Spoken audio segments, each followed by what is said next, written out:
أهلا أخي أهلا أخي بالخير قد مدت يدي أهلا أخي أهلا أخي بالخير قد مدت يدي أمسك يدي.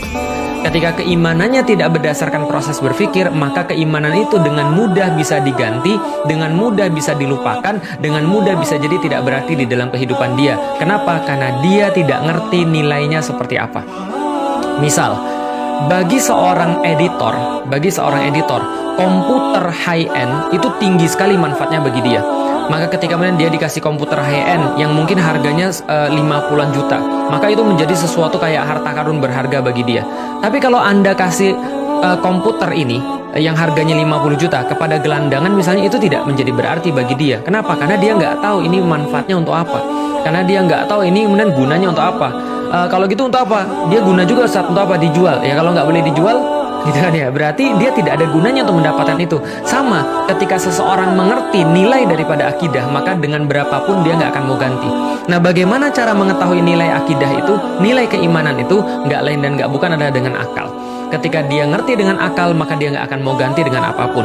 Ada seseorang mendapatkan emas dan dia tahu ini emas dan dia tahu berapa harganya, maka dia tidak akan mau menukar emas itu dengan berapapun.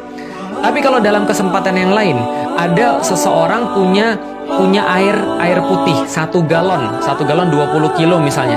Lalu kemudian dia tahu inilah galon yang terakhir yang pernah ada di dunia ini, air terakhir yang pernah ada di dunia ini, maka dia diganti dengan berkilo-kilo emas pun dia nggak akan mau. Kenapa? Dia akan mikir, kalau seandainya emas bila dibandingkan dengan yang lain, emas lebih bernilai. Tapi ketika nggak ada lagi air di dunia ini, maka emas nggak bisa dimakan. Maka saya nggak akan mau ganti dengan emas seberapa kilo pun. Artinya apa? Nilai sesuatu benar-benar ditentukan dengan cara pemaknaan kita. Kalau kita mengerti, kalau kita memahami, kalau kita sudah berhasil untuk mencapai satu hakikat, nilai hakikat tertentu dengan akal kita, maka itu menjadi sebuah keyakinan yang kuat. Nah, ini yang kita balik lagi kita katakan keimanan yang produktif.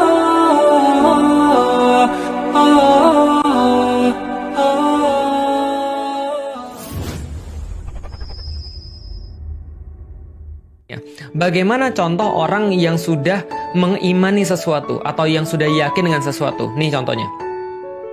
Pernah pergi ke dokter? Nah, kalau Anda sudah pernah pergi ke dokter, coba bayangin.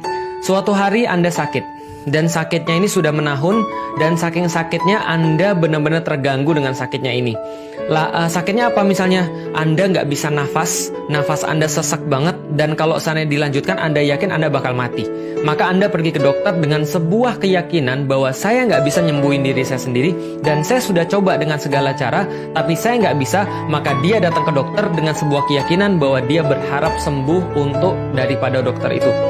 Ketika sampai kepada dokternya bilang, ada apa pak? Ya dok, ini saya sakit sesak napas banget dok. Ini saya nggak bisa napas dok, sudah susah banget napasnya dok. Udah lama sekali dok, ini saya berharap mohon untuk diperiksa supaya saya dapat obat apa. Dokternya bilang, oke kalau gitu baring di ranjang. Dia baring di ranjang. Oke kalau gitu buka baju. Apakah dia bilang begini, dok, saya enak-enaknya nyuruh saya. Tadi nyuruh saya guling di ranjang, sekarang nyuruh saya buka baju. Dokter mesum ya? Nggak bakal yang bilang begitu. Lah kenapa nggak bakal? Karena dia tahu bahwa dia nggak paham apa-apa, dan dia tahu bahwa dokter itu paham dan dokter itu lagi mau meriksa dia. Maka dia nggak banyak protes, dia langsung buka baju. Setelah dia buka baju, dokternya bilang, buka matanya, dia buka matanya, jangan menjem. Buka mulutnya, dia buka mulutnya. Dimasukin termometer, dia nggak protes. Dokternya bilang, diem ya, dia diem. Dokternya bilang, nafas ya, dia nafas. Apapun yang dokternya bilang, dia lakukan persis seperti apa kata dokternya. Kenapa? Karena dia paham dia mau sembuh. Karena dia paham kalau dokternya itu salah diagnosis, dia bisa bahaya. Karena dia tahu sakit itu membuat dia menderita, maka dia mengharapkan kesembuhan. Maka dia mau nurut apapun kata dokternya. Ini yang dinamakan dengan iman. Maka sebenarnya Anda sudah mempraktekkan keimanan yang produktif itu secara tidak sadar. Ketika Anda pergi ke dokter, sekarang kita andaikan lagi. Ada orang pergi ke dokter, tapi ketika dia sampai ke dokternya itu, dia mendapati sesuatu yang berbeda. Apa yang dia dapati? Dia masuk ruangan dokter, tiba-tiba ruangannya warnanya gelap. Setelah dia lihat, ternyata di meja dokternya ada menyan. Ada asap yang membumbung dari sana, terus dokternya keluar. Waduh, ternyata dokternya pakai bajunya bukan pakai baju dokter, tapi bajunya pakai baju surjan. misalnya, atau baju kotak-kotak. Lalu kemudian dia pakai belangkon, rambutnya panjang gitu kan ya, terurai dan gak terurus, gak pernah dikeramas, giginya hitam, lalu dia ngomong, sakit apa mas? Lalu kemudian dia minum, terus disembur. Kira-kira dia percaya nggak dokternya? Nggak percaya sama sekali. Maka ketika dokternya, yang dalam tanda kutip kayak tadi, dokternya bilang, keranjang, dia nggak mau. Kenapa? Dia sudah deg-degan, dia sudah curiga. Nah, curiga ini adalah keimanan yang tidak produktif tadi. Atau sesuatu yang menjadi awareness pada manusia. Dia mulai merasa curiga, ini ada apa? Manusia yang tidak percaya nggak akan mau taat. Manusia yang nggak trust nggak akan mau taat. Atau manusia yang tidak beriman tidak akan mau taat. Karena trust dalam bahasa agama adalah iman. Dalam level 100%, dalam level 100%, dalam level 100%, dalam level 100%.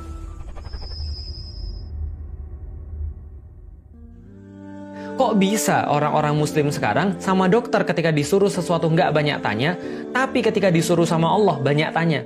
Disuruh sama Allah banyak protes. Disuruh sama Allah merasa lebih tahu daripada Allah.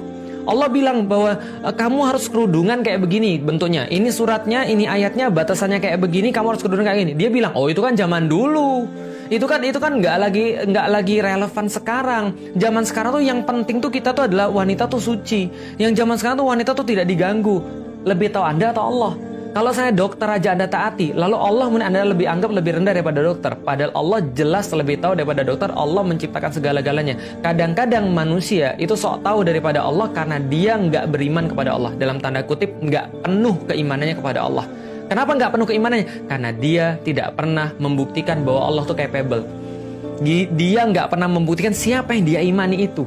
Dia nggak pernah membuktikan apa yang benar yang bisa dilakukan oleh Allah. Dan dia tidak pernah menemukan ilmu dan bukti sehingga keyakinannya itu menjadi 100%. Maka iman adalah bukti plus ilmu. Kalau orang ada bukti, orang ada ilmu, maka dia mencapai keyakinan 100%. Keyakinan 100% itulah dalam bahasa agama disebut dengan iman. Atau dalam bahasa fikih disebut dengan akidah. Jadi teman-teman sekarang sudah sedikit bisa melihat kenapa sih ada orang-orang yang sami'na wa ata'na. Karena dia sudah beriman kepada Allah. Dia sudah selesai dengan pemikirannya itu. Sehingga ketika akalnya sudah selesai untuk mengimani Allah, maka selanjutnya dia sami'na wa ata'na atas segala sesuatu yang halal dan haram yang diberikan Allah, itu sudah masuk akal.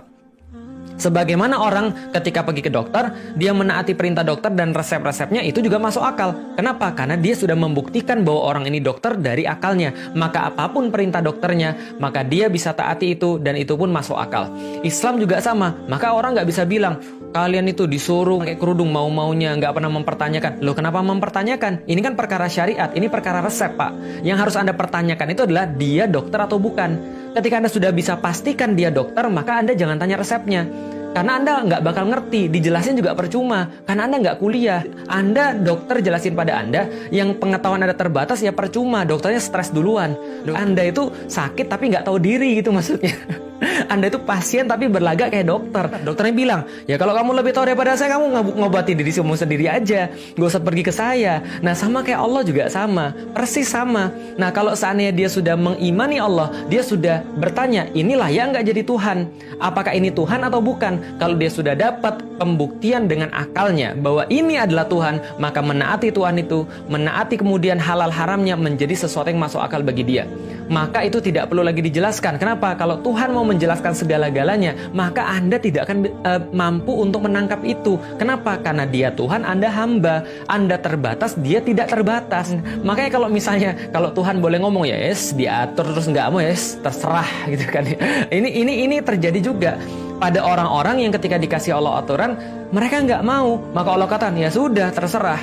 Allah kasih semua, fatahna alaihim abwaba kulli syai'. Allah katakan, Allah bukain semuanya bagi mereka. Dilulu.